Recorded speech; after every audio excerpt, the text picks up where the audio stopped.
2010ஆம் ஆண்டு. அப்போது திமுக ஆளுங்கட்சி, அம்மா அவர்கள் எதிர்க்கட்சி. ஒரு பெரிய மிரட்டல் விடுத்து அம்மா அவர்களுக்கு எதிராக மதுரை மாவட்டத்தில் பல இடங்களில் போஸ்டர் ஒட்டியிருந்தார்கள். அந்த போஸ்டரில் அம்மா அவர்கள் மதுரைக்கு வந்தால் திரும்பி செல்ல மாட்டார், மதுரைக்கு அம்மா அவர்கள் வரக்கூடாது என்று மதுரை மாவட்டத்தில் பல இடங்களில் அந்த போஸ்டரை ஒட்டி பெரிய மிரட்டல் எல்லாம் கொடுத்தார்கள். அதேபோல் ஜெயா டிவிக்கும் மிரட்டல் தொலைபேசிகள், மிரட்டல் கடிதங்கள் வந்து கொண்டிருந்தது. ஜெயா டிவியின் செய்தி பிரிவினர் இந்த மிரட்டல்களை பற்றியெல்லாம் தியாகத்தலைவி சின்னம்மா அவர்களிடம் சொல்லி அம்மா அவர்களின் கவனத்திற்கு கொண்டு சென்றார்கள். அம்மா அவர்கள் துணிச்சல், வீரம், கம்பீரம் இவற்றின் ஒட்டுமொத்த உருவம். அதனால் புரட்சி தலைவி அம்மா அவர்கள், நான் மதுரைக்கு போய் தீருவேன், பொதுக்கூட்டத்தில் பேசியே தீருவேன், எது நடந்தாலும் எதிர்கொள்கிறேன் என்று சொல்கிறார்கள்.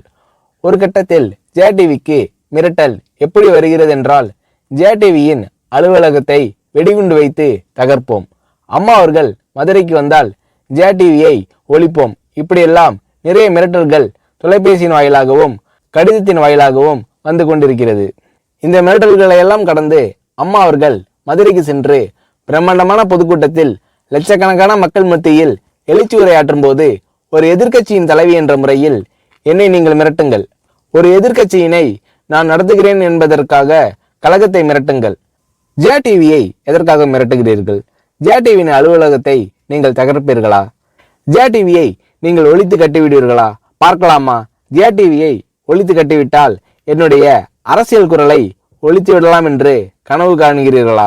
ஜெயா டிவி என் உயிருக்கும் மேலானது, நான் என்னுடைய உயிரை விட அதிகமாக நேசிப்பது, என்னுடைய அரசியல் கரமாக நான் போற்றி புகழ்வது, அதன் மேல் நீங்கள் கை வைப்பீர்களா, பார்க்கலாமா என்று எழுச்சி உரையாற்றினார் புரட்சி தலைவி அம்மா அவர்கள். இப்படியெல்லாம் அம்மா அவர்களின் அன்புக்கும் மரியாதைக்கும் பாத்திரமாக ஜெயா டிவி இருந்தது.